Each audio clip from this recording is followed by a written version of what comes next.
Mais uma vez, Mestre Jesus, agradecemos a oportunidade que estamos tendo, que possamos contar com o auxílio dos irmãos da espiritualidade superior, que aqui sempre vêm, que aqui sempre estão para nos auxiliar, nos ensinar, que a nossa irmã Sueli, que vai fazer uso da palavra, tenha a boa intuição desses irmãos, com certeza assim o será, e que assim nós outros possamos apreender ao máximo todos esses ensinamentos. Obrigado mais uma vez, que assim seja, Mestre Jesus, em seu nome, em nome de Deus Todo-Poderoso. Que assim seja. Sueli. Nós estamos dando sequência à escolha das provas e falamos sobre esse quadro aí, né? Que se o espírito quis nascer entre malfeitores, por exemplo, pediu essa provação, já sabia a que deslize se expunha, mas não conhecia cada um dos atos que praticaria. Esses atos são produtos da sua vontade ou do seu livre-arbítrio. O espírito não sabe que o espírito sabe que escolhendo esse caminho terá de passar por esse gênero de lutas. Então ele escolhe o gênero de provas, escolhe isso aí, vai ter uma porção de coisa para ele. É um pacotão, eu já falei, é um combo, né? E sabe de que natureza são as vicissitudes que irá encontrar, mas não sabe quais os acontecimentos que o aguardam. Os detalhes nascem das circunstâncias e da força das coisas. Então, nós ficamos de partir, eu peguei aquele só para saber, porque esse aqui é uma continuidade, nós ficamos de partir nessa reunião desse aí, ó. Se tomas um caminho cheio de desvios, sabes que deves ter muitas precauções, porque corres o perigo de cair, mas não sabes quando cairás. E pode ser que nem caias, se fores bastante prudente.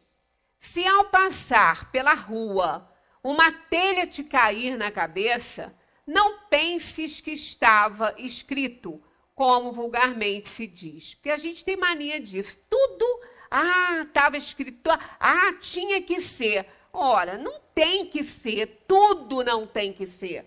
Algumas coisas, sim. Por exemplo, só os grandes acontecimentos que influem no destino estão previstos. Então, no gênero de provas, quando a gente escolhe esse gênero de provas, por que não está lá escolha de provas e expiações? Por quê? Toda expiação é uma prova, mas nem toda prova é uma expiação. Então, escolhendo o gênero de provas, nós estamos escolhendo também, né, aquelas provações que nós temos que expiar por conta de erros que nós cometemos em outras épocas. Não necessariamente na última. Né? Porque às vezes a gente pensa assim, na encarnação passada, eu às vezes falo essa bobagem aí. E na encarnação passada eu não devo ter prestado nada para poder agora encarar isso ou aquilo. Não necessariamente na passada, nas passadas. Porque nós não estamos nessa aqui hoje resgatando erros somente da encarnação da penúltima, aquela que a gente deixou, que foi, no caso, essa a atual, a última encarnação que tivemos. Não, pode ter sido de outras encarnações. Muitas vezes o espírito leva aí 300, 400 anos para ele poder estar em condições de resgatar alguma coisa que ele fez de muito grave. Que não é simples assim. Ora, a gente vê na nossa vida, no dia a dia, como é difícil mudar hábitos. Muito difícil, muito. Não é muito difícil. Às vezes, quando eu levo, né, como a gente todo ano tem que fazer alguns exames, alguns check-ups, quando eu levo os exames para minha médica, ela olha aquilo e diz assim, não fez tudo do que eu falei não, né? Continua comendo isso, isso e isso. Pois é. Aí eu sou bem sem vergonha nesse sentido, porque eu nem tento enganar. Eu digo, olha, infelizmente, tem hora que não dá. Não dá tempo, a gente vai recorrer a um pãozinho, vai recorrer a um lanchinho, não tem jeito. Ela falou, mas arranja um jeito, porque não tá bom, não. Você tem que mudar seus hábitos. Eu falei, ferrou. Porque mudança de hábito, gente, é muito difícil. São dezenas de anos fazendo algo que, de repente, a pessoa tem que mudar. É muito difícil. Aí a gente imagina como é difícil a gente mudar hábitos morais, né? Para poder resgatar, para poder ter força, coragem para resgatar um passado delituoso. Porque as nossas imperfeições, elas foram adquiridas por nós.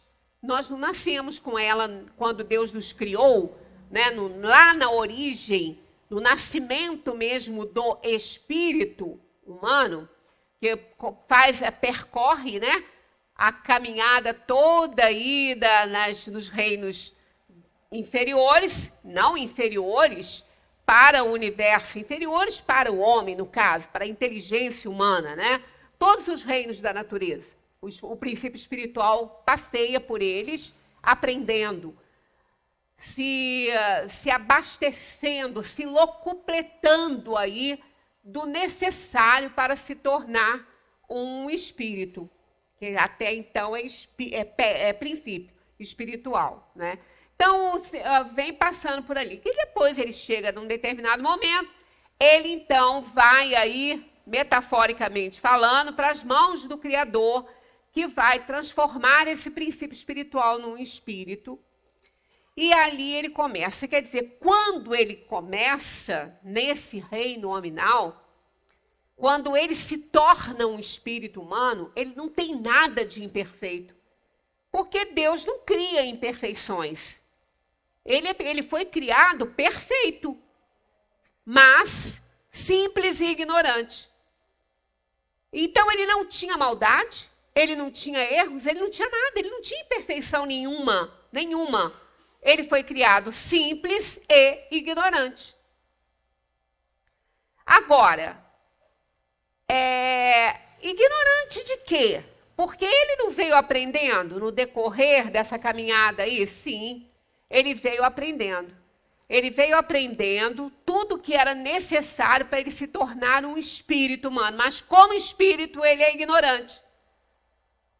Ele que vai ter que agora decidir, e a gente vai ter um quadro aí que vai, um pedacinho da Gênesis, que a gente vai continuar comentando sobre isso. Então, nós criamos imperfeições pelo mau uso do livre-arbítrio. Aí sim, a gente começa a criar imperfeições, adquirir inferioridades que precisam ser vencidas. Só que essas imperfeições, essas inferioridades, elas vão se tornando um hábito na nossa vida. Maledicência, por exemplo. Maledicência é o hábito de falar mal dos outros. E, vez ou outra a gente se pega nisso. Não é nem por maldade, porque quer denegrir a imagem do outro, quer tomar conta. Não chega nem nesse, eu não estou falando nem dessa aí, que é exagerada, não. Mas sabe aqueles comentáriozinhos que, às vezes, uma pessoa faz com você, que destrói um pouco a imagem daquela pessoa, aquela que você tem. E não precisava disso. Porque aquilo foi um momento da vida dela. Ela não pode ser definida por aquilo. Isso aconteceu comigo.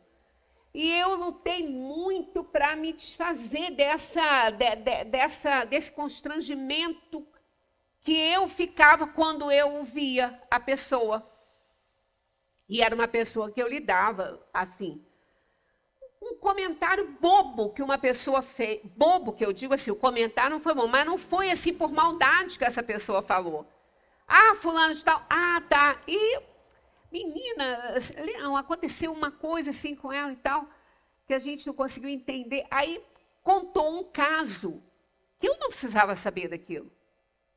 Eu fiquei triste em saber daquilo. Triste. não diminuiu a minha admiração por ela, não, mas me incomodou. Tanto que toda vez que eu a via, eu lembrava. Então, olha só, uma coisinha que foi uma maledicência, porque não foi uma coisa boa que contou, né? Não foi agradável. Não foi agradável saber daquilo. Eu preferia não saber, porque me incomodou durante um tempo. Depois passou, né? Porque a doutrina espírita é assim, ela vai, quando a gente vai entendendo, ela vai limpando a gente, porque a gente vai entendendo, vai mudando, vai desfazendo os hábitos, né? Então, a maledicência é um hábito dificílimo da gente vencer. Vez ou outra, a gente está fazendo um comentário de alguém. Né? É uma coisa assim, quase que não é instintiva, né? Porque isso aí é do pensamento, do raciocínio, mas é impressionante. Eu escutei uma vez uma palestra do Décio Iandoli, que é um médico, e ele é muito simpático. Ele estava falando numa palestra sobre essas partes morais e tudo, esses probleminhas morais. Ele falou, eu preciso vencer o problema da maledicência. Eu tenho que parar de falar mal dos outros. Todo mundo se espantou quando ouviu isso. Ele falou, por que vocês acham que eu sou o quê? Santo? Só porque eu faço palestra? Não. Tem hora em que eu me vejo falando mal dos outros. Aí ele falou, eu tenho que mudar isso, mas como é difícil, ele falou na palestra, como é difícil mudar hábitos. Então, o espírito, ele às vezes passa milênios que ele não consegue. O orgulho e o egoísmo são muito difíceis de vencer, muito. Sem querer, a gente comete um ato que vai ser qualificado como filhinho do orgulho aí, da vaidade, do ciúme. Então, são inferioridades adquiridas. E elas vão ter que desaparecer da vida da gente, da nossa essência, porque nós fomos criados para a perfeição. Nós não fomos criados para ficar aí num plano de provação e expiação, espíritos errantes, não. Nós fomos criados para chegar a espírito puro. Então, a gente precisa vencer isso, porque os bons espíritos na escala espírita, eles já não têm isso. E, não são nem puros, hein? E já não tem isso. Por isso que a gente vê como que nós estamos atrasados. Então, demora. Aí, muitas coisas. Quando a gente escolhe, né, quando a gente faz a escolha das provações, das provas, a gente faz de acordo com aquilo que possa nos melhorar. Mas, vez ou outra, a gente está caindo. É como a gente está subindo uma escada. Está subindo uma escada, aí você bota o pezinho lá em cima, você para assim, cansa, você volta. Aí você espera um pouquinho e sobe. A gente fica assim na nossa evolução. A gente não consegue botar os dois pés no degrau de cima, às vezes, e fica marchando ali, naquela lentidão. Mas como somos imortais, a gente não tem um tempo aí para vencer, né? Somos imortais. Só que quanto mais a gente demora, pior. Então, nesses desvios que a gente toma, a gente sabe muitas vezes que a gente tem, muitas vezes, não todas as vezes, que a gente tem que prestar muita atenção aonde a gente está indo. Ora, se eu estou indo para eu vou fazer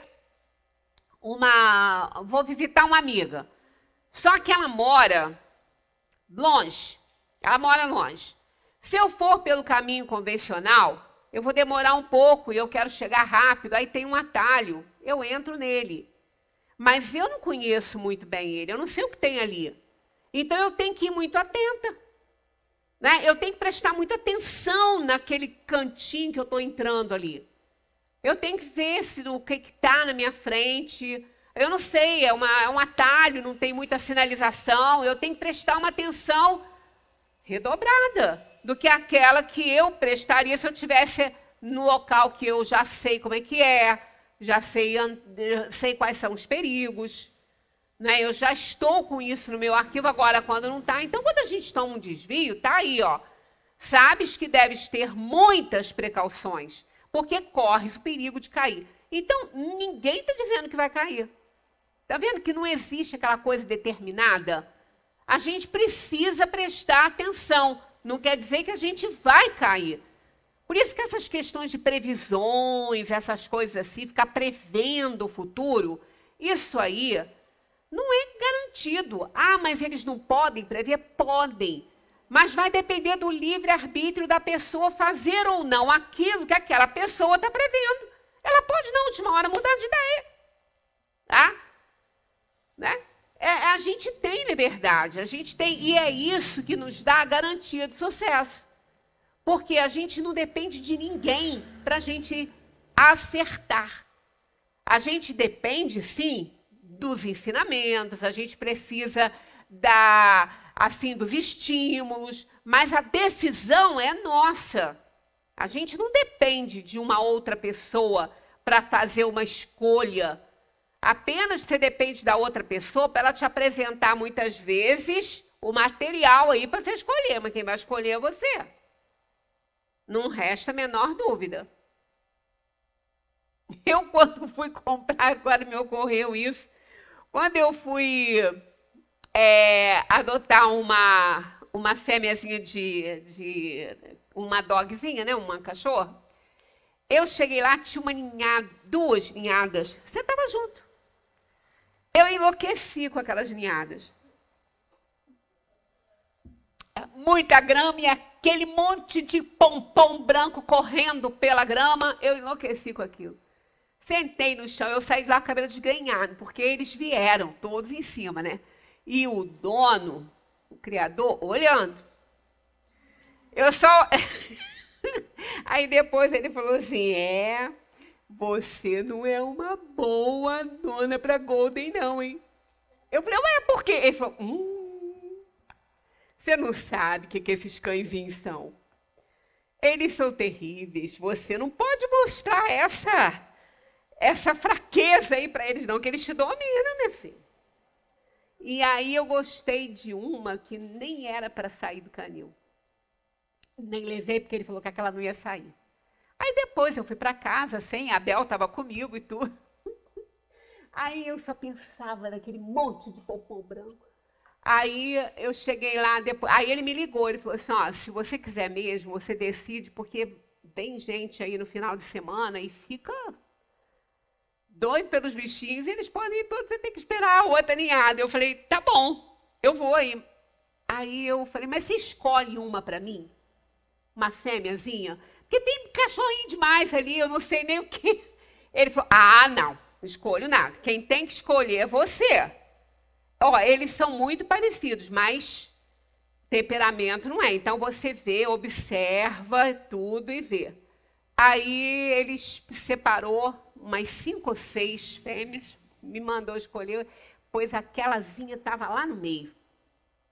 E eu desconfiei. Eu falei, aquela lá não é aquela que você falou que não vai sair do canil? Por que ela está ali? Ele falou, porque você gostou dela, eu botei ela junto para ver a sua reação aí. Eu falei, pois é, mas é ela que eu quero. Ele falou, é mesmo? Eu falei, é. Ele falou, é. Vai levar uma encrenca, mas tudo bem, leva. Você está escolhendo? Eu falei, se não for ela, eu não quero. Eu estou escolhendo ela. Levei. Jesus. Olha, vai fazer 14 anos. Até hoje, aquela bichinha me tira o sono. A bichona. 36 quilos. Até hoje ela me tira o sono, porque ela é um doce, ela é amorosa, ela é carinhosa, ela é um doce, mas ela é arpira, ela é terrível. Até hoje, ela vai fazer 14 anos. Ele falou, eu te falei. É tudo como ela quer. Tem que ser do jeito que ela quer. E ela não desiste não, tá? Ela late para ganhar o que ela quer. Agora, então, que ela está mais velha, piorou. Agora que ela está exigente. E, comigo, com mais ninguém. Respeita todos. O adestrador, o que eu vou ensinar para essa cachorra? Sabe tudo. Eu falei, então o problema é meu. Era eu. Era para mim. Não foi à toa que eu escolhi aquela bichinha. Então, quando a gente faz nossas escolhas, não é por acaso não, tá? Até uns bichinhos que vêm para nós, olha, o que eu tenho aprendido com ela esse tempo todo, aliás, eu já falei isso aqui e repito, as grandes lições da minha vida me foram dadas pelos meus cães, os que eu tive. Todas as grandes lições, a lição do perdão, essa paciência, resignação e amor incondicional, que ela está me ensinando. Porque tem que ter. Porque quem tem o trabalho, a despesa e a preocupação, sou eu. Mas quem tem o amor dela? Meu marido. Eu olho para ela e digo, menina, tu não é mole, né? Mas mesmo assim eu te amo, quero que você dure muito. Porque eu, quando estou perto dela, ela me adora e tal, mas quando ele está perto, eu fico invisível. Totalmente invisível. É uma ingrata. É uma ingrata. Então ela está me ensinando um amor incondicional, porque ela não me dá isso, não. Ela dá esse amor, ela dá para ele. Então, todas as grandes lições na minha vida vieram deles.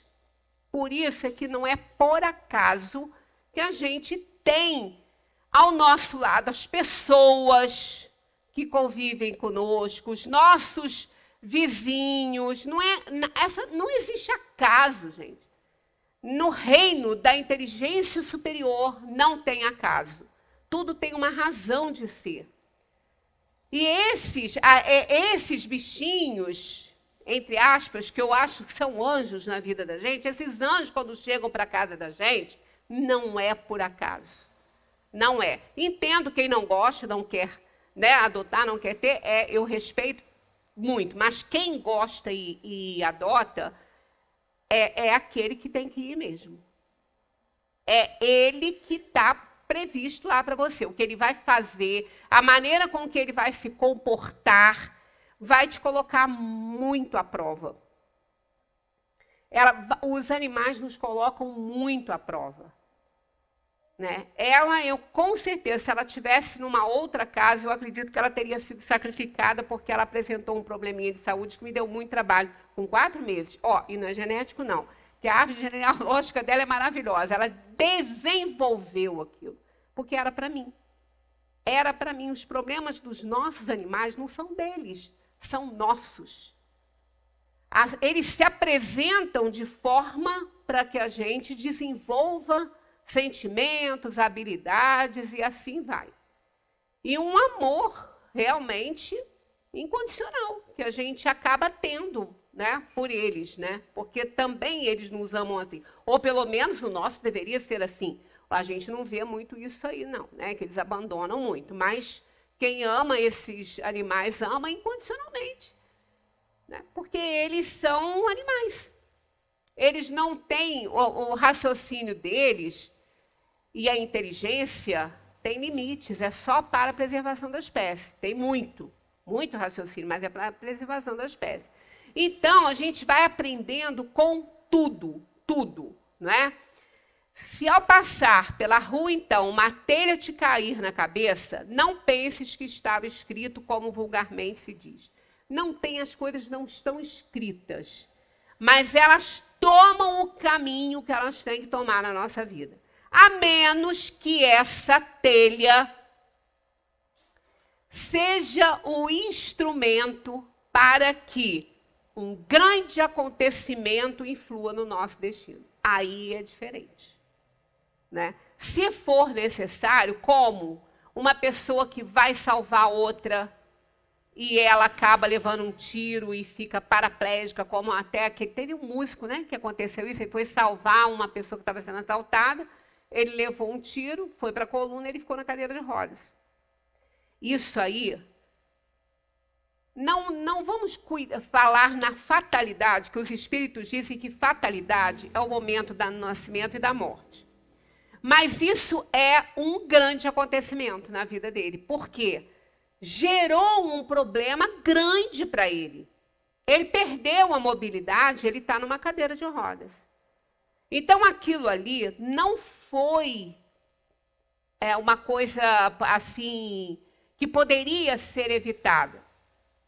Ele foi fazer um bem, ele foi cumprir a obrigação de ajudar, que essa é a nossa obrigação. O único objetivo da vida é fazer o bem. Ele foi fazer isso, ele foi tentar ajudar a pessoa e ele levou o tiro. Então, isso aí não teria acontecido se ele não tivesse que passar por essa provação.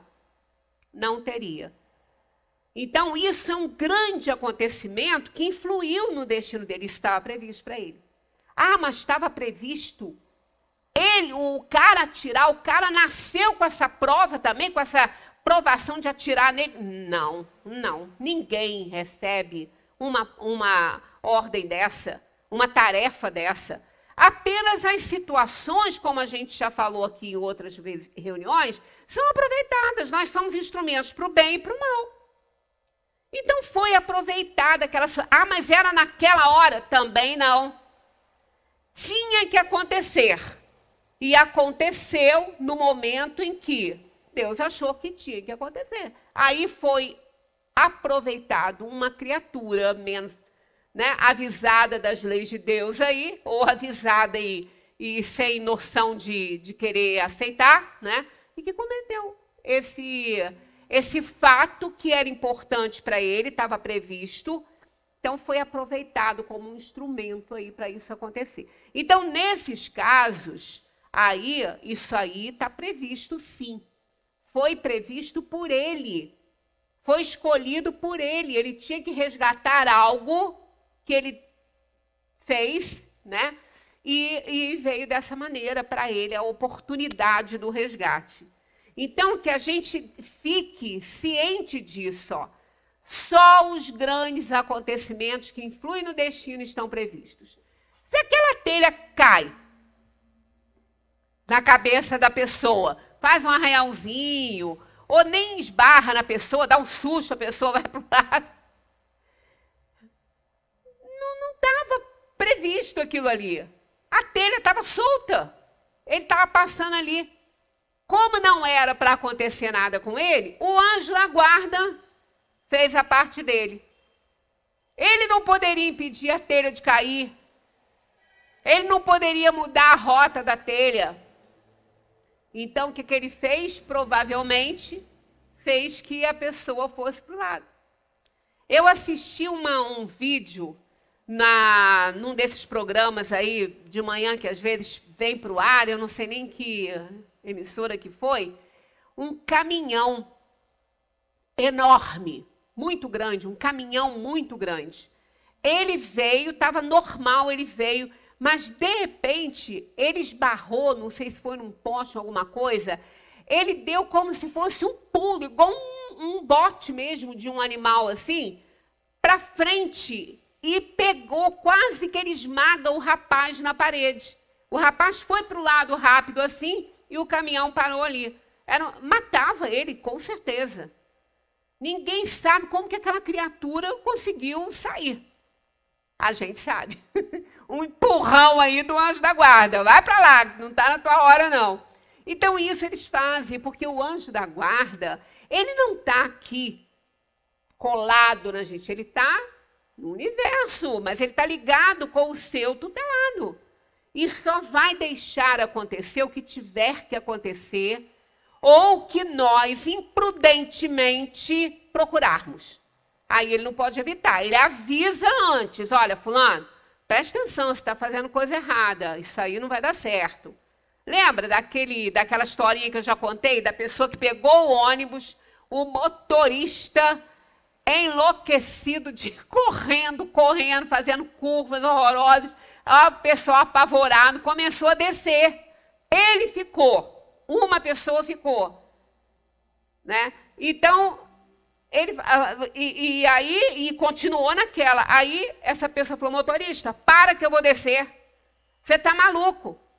Você está fazendo coisa que não deve fazer. Não, pode ficar, meu amigo. Meu santo é forte. Ele falou, motorista, para, seu santo sou eu. Para, que eu vou descer, que seu santo sou eu. O homem já estava ali um tempão falando, motorista, vai mais devagar, você está correndo muito e nada. Então, você quer, meu amigo? Então, se arrebente por aí. Depois que você retornar à sua noção e quiser minha ajuda, eu estou sempre junto com você, mas eu não posso interferir na sua escolha. Então, a tarefa do anjo da guarda é nos livrar daquilo que não tem que nos acontecer, ou que nós não tenhamos procurado. Do contrário, a gente faz escolhas e vamos ter que dar conta dessas escolhas. Na 260, está lá, Kardec pergunta: como o espírito pode querer nascer entre gente de má vida? Como o espírito pode querer nascer entre gente de má vida? Que a gente faz essas perguntas. A gente faz sobre nós. Como é que eu pude escolher isso? Estava doida quando escolhi essa prova aí? Estava doida para casar com fulano, com Beltrano, com Cicrano, né? Para escolher essa profissão, Não estava, não. Estava muito sã quando fez a escolha, né? Então, olha só. É necessário ser enviado ao meio em que possa sofrer a prova pedida. Pois bem, o semelhante atrai o semelhante, e para lutar contra o instinto do banditismo, é preciso que ele se encontre entre gente dessa espécie. A gente até já falou sobre isso aqui com a questão do alcoólatra. Isso não tem cura, né? Isso tem controle, mas não tem cura. Tanto que eles falam um dia depois do outro, né? Só por hoje, só por hoje. E é uma vigilância constante. Aí passa aí 10 anos, passam 12 anos, sei o tempo que for, ele acha que ele está curado. Ele só pode ter certeza. Curado não, né? No controle total, porque cura não tem.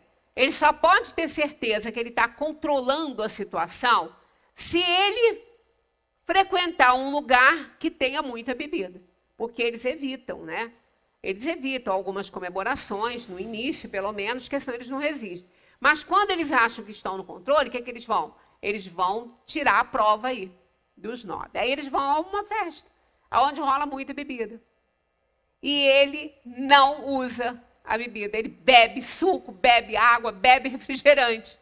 Então, ali ele tem certeza que ele está no controle da situação. Não está curado, mas ele está no controle. E é isso que acontece. Se a pessoa, se o espírito escolheu, né, nascer entre gente de má vida, ele sabe o que ele vai encontrar. Mas ele precisa disso. Ele precisa, porque ele está resgatando exatamente essas atitudes más, inferiores da vida. Então, ele tem que se colocar diante delas para ele ver se ele vai resistir. No Pai Nosso, tem essa rogativa, né? No finalzinho, quando a gente diz assim, né? Para que não nos deixeis cair em tentação. Aí, há uma interpretação muito errada aí, que Jesus pediu para não ser tentado. Quando que Jesus ia fazer isso? Jesus é espírito puro. Quando ele não era tentado, ele nos ensinou a oração. Mas Jesus não era, ele não era chocado com essas coisas. Jesus não tinha esse problema, ele era espírito puro, não tem emoções humanas. Não existe essa possibilidade. Ele veio nos orientar. Esse espírito puro que governa a terra, que foi o verbo, a ideia de Deus que se fez carne e veio para nos ensinar. Essa oração do Pai Nosso não era para ele, não, era para nós. Era para nós. Ah, não foi Jesus que estava rogando isso para ele, não. Então, quando ele nos ensinou essa frase aí, aliás, né, é a questão da língua, né, da colocação das preposições, não é? Quando a gente lê isso aí, dá essa ideia mesmo. Não nos deixeis cair em tentação. Quer dizer, que eu não seja tentado, que as tentações não venham até mim, mas não é essa. Essa preposição em ela tem valor temporal, um valor de tempo. Então, bota um quando no lugar, vai dar certinho. Não nos deixeis cair quando eu estiver em tentação. Então, eu não estou pedindo para evitar a tentação, ela vem. A gente não tem como evitar isso, gente. Não temos como evitar a tentação. Tentação é influência. Eu fiz aqui, domingo retrasado, uma palestra sobre influenciação dos espíritos nos nossos pensamentos e nas nossas ações. Nós não temos como evitar influência de espíritos, porque somos espíritos. Pensamos, o pensamento é atributo da alma. E quando a gente pensa, o nosso pensamento, ele é conduzido pelo fluido cósmico. E ele vai se juntar a outros semelhantes a ele. Isso é uma lei. Não tem como isso ser revogado, não tem como, a gente não tem como evitar. Para evitar uma influência, a gente não poderia pensar. E não existe a possibilidade de não pensar. Então, não podemos evitar a influenciação. Logicamente, não podemos evitar as tentações, que elas vêm pelos pensamentos, pelas ideias lançadas, pelas opiniões dos outros, do pensamento das pessoas que se cruzam com os nossos. O que a gente pode fazer? Controlar isso. Aí sim, eu posso controlar a influência, evitar não. Agora, controlar eu posso. Eu posso fazer que elas sejam sempre boas, com meus bons pensamentos. Está em mim isso, não está em ninguém. Quem quer mandar pensamento ruim, que mande, não vai se juntar com aquele que não é igual. Os semelhantes se atraem, não vai acontecer. Então, a gente não tem como evitar uma influenciação, não tem como fazer isso. Portanto, quando formos influenciados por alguma coisa, a gente precisa reconhecer.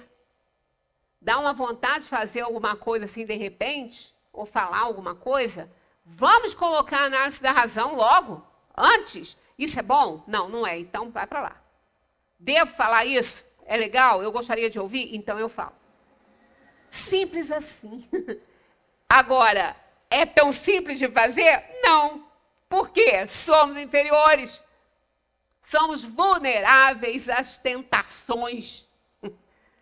Então, é isso que a gente pede no Pai Nosso. Não nos deixeis cair quando a gente estiver em tentação. Então, as tentações vão chegar, as influenciações vão chegar sempre. Estamos sempre envolvidos por uma nuvem de testemunhas.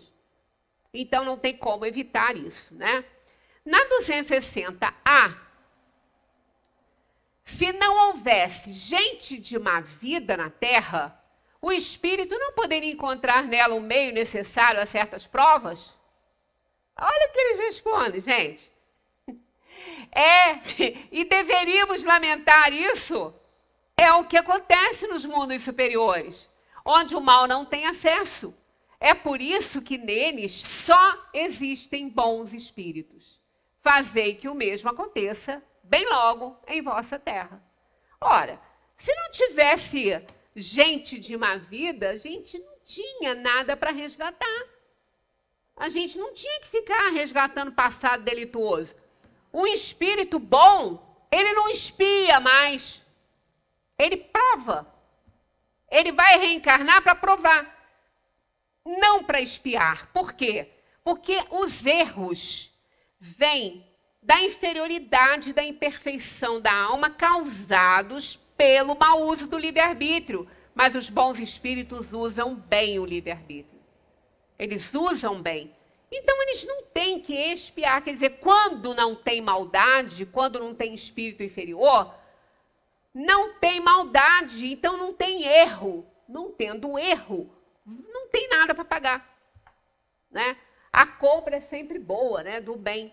Então, não tem fatura ruim para chegar. Então, isso aí é simples, isso, né? 261. O espírito nas provas que deve sofrer para chegar à perfeição terá de experimentar todos os gêneros de tentações, devia ter grifado isso aqui, ó. Todos, porque gêneros ele tem que enfrentar, né? Gêneros de tentações, claro que tem. Mas todos, né? Tá aqui, todos. É a pergunta que Kardec faz. Deverá passar por todas as circunstâncias, aqui, de novo, todas. Claro que ele vai passar por circunstâncias, lógico, mas todas. É a pergunta. Que possam provocar-lhe o orgulho, o ciúme, a avareza, a sensualidade e etc. Todas as outras inferioridades, né? Olha o que eles respondem. Certamente não. Pois sabeis que aos que tornam desde o princípio, tomam, está errado isso aqui. Às vezes, quando a gente faz a transcrição do livro, a palavra muda e a gente não vê. Certamente não, pois sabeis que aos que tomam desde o princípio um caminho que os afasta de muitas provas. Mas aquele que se deixa levar pelo mau caminho corre todos os perigos do mesmo. Estão lembrados da segunda época, quando estudaram? Porque é da minha época isso. A escola, antigamente, tinha um número de pontos para você ter durante o ano. 500 pontos. Se você não alcançasse essa nota, você tinha que fazer prova final. Quem alcançasse essa conta não fazia nem prova final. Você fosse tirando nota boa o ano todo, você ficava isento das provas finais na escola. Então entrava em férias no meado de novembro, porque depois começavam as provas finais. A gente só ia à escola para fazer prova. A prova final. Não tinha mais aula, né? E aí, aqueles que não conseguiam esses pontos, tinham que ir fazer as provas finais. Todas? Não. Só a que não conseguiu os pontos necessários. Não conseguiu pontos em português? Vai fazer prova de língua portuguesa. Não conseguiu em matemática? Vai fazer a prova de matemática. Conseguiu em estudos sociais, que hoje não é mais essa nomenclatura, mas na época era, conseguiu isso? Conseguiu. Então, essa você não precisa fazer. Se é assim aqui, gente, por que isso não vai ser com as nossas aquisições, com as virtudes já adquiridas? Claro que sim. Ainda tinha outra. Fazia a prova. Não conseguiu? Ficava para a segunda época. Aí era lá em janeiro, lá se iam as férias. Né? Era uma tristeza, tinha que ficar estudando. Porque aí ia para a segunda época, em janeiro. A segunda época você ia fazer outra prova, você ia ficar estudando e fazer outra. Era a chance dessa. Não passou? Reprova. Vai ter que fazer o ano todo de novo. Então, é exatamente isso. Se o espírito aqui, ó, se o espírito já conseguiu se livrar, é difícil conseguir isso, porque para ele se livrar dessas coisas aqui, ele tem que se livrar desse aqui, ó, porque esse é o pai de todos. Por incrível que pareça, orgulho e egoísmo, isso está no Livro dos Espíritos. O orgulho e o egoísmo é o pai de todos. Mas, em algumas circunstâncias, já está bem mais amenizado. Aqueles filhinhos dele já estão mais sábios, né? Aí já não estão interferindo tanto na desgraça do outro. Então é aquela pessoa que já não tem mais o ciúme exacerbado, só o normal. Aquela pessoa que não tem mais, assim, aquela avareza, né? Ela já entendeu que não pode ser assim. Ela tem outros, mas não tem esse aí. Então, ela não vai precisar passar por essas provas aí, por essas circunstâncias para provar. Ela já sabe. Ela já provou que, em outras circunstâncias, que ela já entendeu. Então, não vai passar. Por isso que eles falam aqui, ó, certamente não. Pois sabeis que aos que tomam desde o princípio um caminho que os afasta de muitas provas.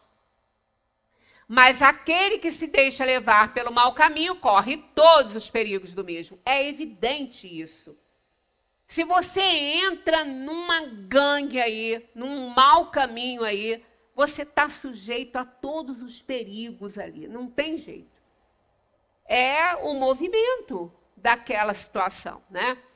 Um espírito pode pedir a riqueza e esta lhe ser dada. Então, pediu a prova da riqueza. Haja disposição, hein, para ter uma prova dessa, porque essa é muito difícil de vencer. Segundo o seu caráter, poderá tornar-se avarento ou pródigo. Ele pediu, foi o gênero da prova, riqueza. Mas ele não pediu para ser avarento, ele não pediu para ser pródigo. Isso aí é uma consequência desse gênero que ele escolheu. Então, segundo o seu caráter, poderá tornar-se avarento ou pródigo, egoísta ou generoso, ou ainda entregar-se a todos os prazeres da sensualidade. Mas isso não quer dizer que ele deveria cair forçosamente em todas essas tendências. De forma nenhuma. Ele está caindo por escolha dele. Ele que está escolhendo isso. Ele está fazendo uma escolha. Ele fez uma escolha de gênero. E aqui, enfrentando esse gênero que ele escolheu, ele vai fazer as outras escolhas para vivenciar aquela que ele fez ao encarnar. Então, ele vai ver qual foi a intenção dele quando ele pediu para nascer rico, para nascer com muito poder. Qual era a intenção que ele tinha? Se ele estava bem intencionado e ele queria usar isso para o bem, ele não vai ter dificuldade com isso. Mas, às vezes, ele não estava. Isso pode acontecer? Claro que pode. Como pode o espírito, que em sua origem é simples, ignorante e sem experiência, escolher uma existência com conhecimento de causa e ser responsável pela sua escolha? Isso aí gera muitas interpretações diferentes em alguns conceitos espíritas, principalmente na questão onde Kardec pergunta onde está escrita a lei de Deus. E a lei de Deus, segundo ele, está escrita na consciência. Então, isso gera várias interpretações, porque o verbo ser e estar em francês é um só. Então, você pode fazer a tradução para o ser ou para o estar. Ele é o mesmo verbo. De acordo com o sentido, você vai interpretar pelo ser ou pelo estar. Então, isso gera uma interpretação diferente, às vezes, em nós, né, que estamos estudando a doutrina espírita. Quando ele diz que a lei de Deus está escrita na consciência, alguns interpretam como ela vai estar escrita lá. Se o espírito nasce simples e ignorante, como é que ela vai estar escrita na consciência? Ele nem tem isso ainda, né? Então, interpretam como o verbo como se fosse uma coisa que fosse acontecer ao longo do tempo. Eles interpretam pelo verbo ser. Ela é escrita aos poucos na consciência. Não interpretam com o sentido do verbo estar, que ela já está lá. Então, é uma interpretação, isso acontece. Ah, mas por que isso acontece? Não era para ser tão claro? Por que a gente quer tudo mastigado, né? Por que a gente quer tudo claro, tudo fácil? Eu não preciso pensar, eu não preciso raciocinar, eu não preciso buscar, não preciso estudar. Está tudo pronto ali, eu copio. Não é assim, principalmente com isso. Né? Então, a intenção de Kardec, a intenção dos espíritos é nos levar também ao estudo. Rogério sempre usa muito a palavra provocações. Ele tem razão, é isso mesmo. Né? Os espíritos nos provocam. E você vai estudar. Vai lá, Joãozinho, vai estudar. Vai procurar essas respostas aí.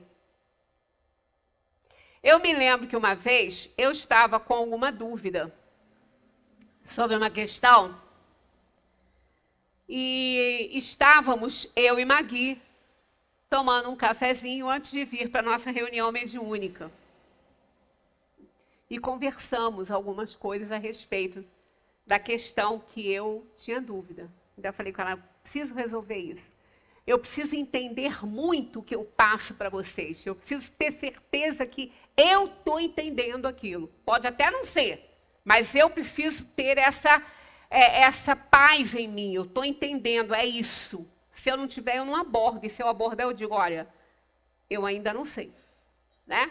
Porque então, eu estava com essa dúvida e tal, aí viemos para a reunião.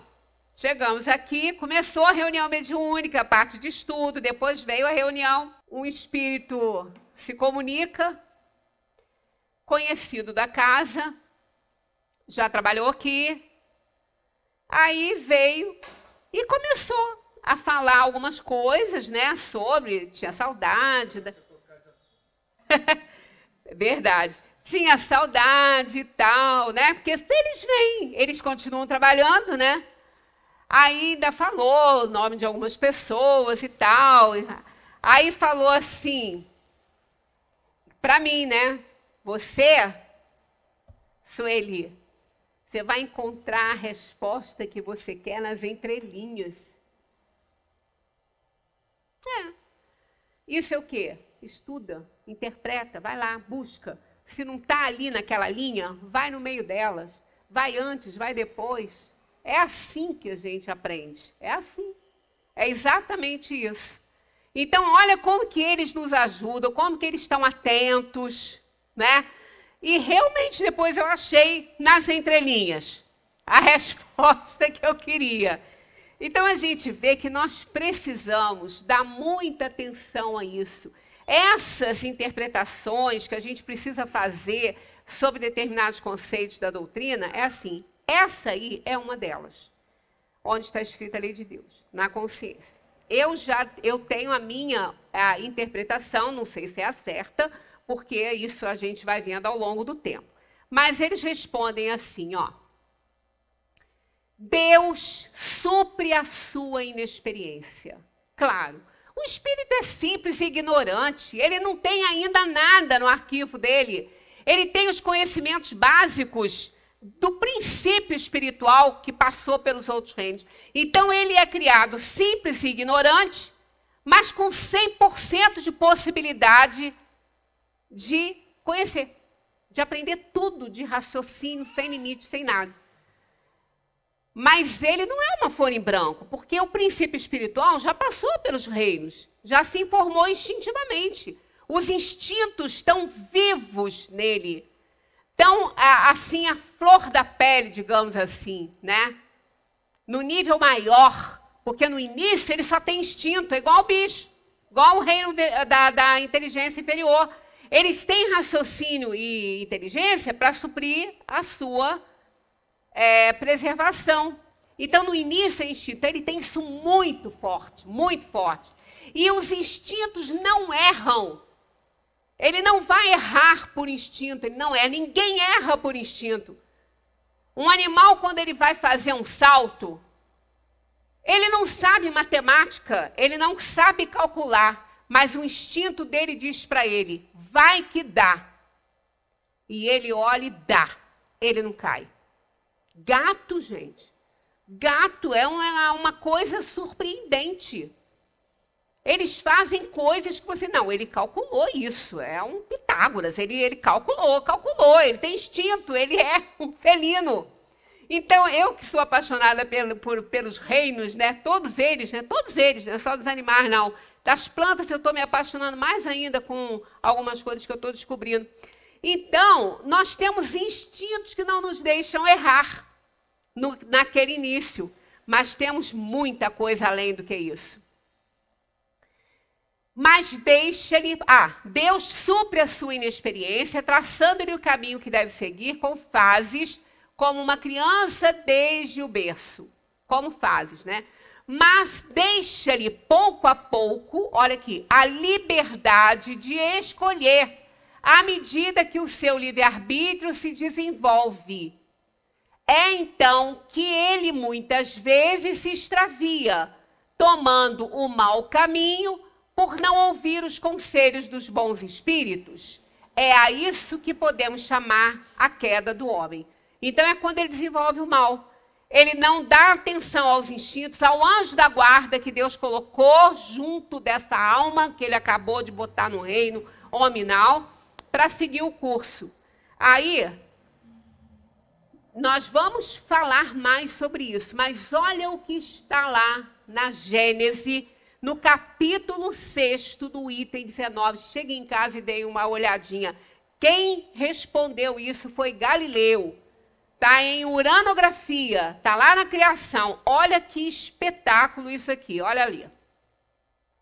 O Espírito não chega a receber a iluminação divina, quer dizer, feita à imagem e semelhança de Deus, que lhe dá simultaneamente com o livre-arbítrio e a consciência. Olha, simultaneamente, ao mesmo tempo, ele recebeu o livre-arbítrio e a consciência. Tá? Para que a consciência? Se não tem nada lá. É o meu raciocínio. Ué, não tem nada na consciência, para que ele recebeu consciência? Ele não ia desenvolver a consciência ao longo do tempo, não? Então, isso me diz que ela está lá, a lei. Ela está escrita, porque ele deu consciência.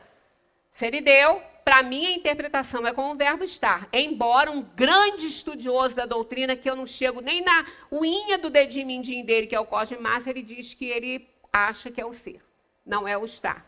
Mas eu, na minha pequenez, ainda não concordei com ele, porque talvez não tenha alcançado o raciocínio dele. Eu estou no meu ainda, né? Então aí, ó. O Espírito não chega a receber a iluminação divina, que lhe dá simultaneamente, ao mesmo tempo, o livre-arbítrio que ele recebe na hora que ele é feito a imagem e semelhança de Deus, e a consciência, a noção de seus altos destinos. Ó, qual é a condição para isso? Sem haver passado pela série divinamente fatal dos seres inferiores. É aquela passagem do princípio espiritual do reino mineral, vegetal, animal e depois para o hominal. Entre esses reinos, ó, se elabora lentamente a obra da sua individualização. Só quando termina é que ele vai receber essa bênção de Deus, né? Olha só. Aí vem, olha o que está aqui nesse vermelhinho aqui, ó. Unicamente a datar do dia em que o Senhor lhe imprime na fronte o seu tipo augusto, somos feitos à imagem e semelhança de Deus. O Espírito toma lugar no seio das humanidades. Então, veja bem, não é só porque ele passou por todos os reinos, não é só porque ele fez essa caminhada que ele é um espírito humano.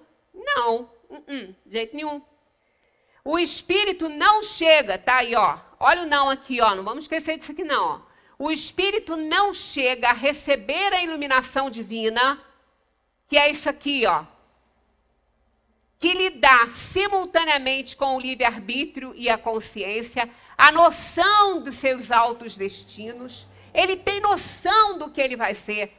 Ele tem noção do que ele foi criado, porque a lei está lá, aqui, ó, na consciência. Ele recebeu o livre-arbítrio e a consciência. E que lei é essa? É um compêndio enorme, cheio de artigos? Não. É só uma palavrinha. O bem. O bem, que é o único objetivo da vida, é o amor. É o bem. É porque Deus é a imagem absoluta do bem. E quando ele nos fez a sua imagem e semelhança, ele colocou isso em nossa consciência. foi nisso que a gente é a imagem dele. Que nós trazemos a essência do bem. Agora, esta essência precisa ser aspirada por nós. É um perfume que Deus colocou em nossa vida, em nós, na nossa consciência, que precisa ser aspirado por nós. Nós precisamos saber ler. A gente tem que aprender a ler. Aí sim, no decorrer, com a ajuda do Espírito Protetor, dos instintos que são altíssimos nessa fase, a alma vai aprendendo a escolher. Ela vai conhecendo, ela primeiro conhece, primeiro desenvolve o conhecimento. Ninguém pode escolher o que não sabe, o que não conhece. Então, ela vai desenvolvendo conhecimentos que vão lhe dando a capacidade de escolher, e assim ela vai adquirindo condições de ler na sua consciência o que é o bem, o que ela deve fazer, como ela deve ser. Está lá. Porque se você não tem um guia em você, como que você vai fazer? Como que você vai saber o que é certo e o que é errado?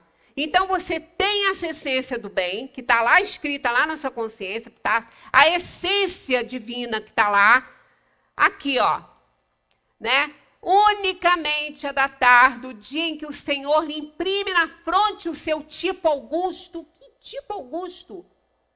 É a essência do bem, é o tipo augusto de Deus, que ele é a expressão máxima do bem. Então, aí, nós vamos fazendo o quê? Aí sim, ao longo da nossa caminhada, nós vamos aprendendo a ler essa lei aí. Aprendendo o que é o bem, como fazer o bem. É como, eu dei esse exemplo quando eu fiz essa palestra sobre a intervenção dos espíritos, é como a gente dá um livro para uma criança que ainda não sabe ler. O que ela vai fazer com aquele livro? Einstein, com 2 anos, se ganhasse um livro sobre física, se ele não soubesse ler ainda, eu não sei se ele foi precoce assim, se ele não soubesse ler, ele ia pegar aquele livro e achar graça, né? Ia até bobear e rasgar. Ele só tinha 2 anos, mas aquele livro está lá. Contém tudo, todas as leis da física, está lá. Mas ele não sabe ler aquilo ainda. E se ele soubesse ler, ele não ia compreender, mas está lá.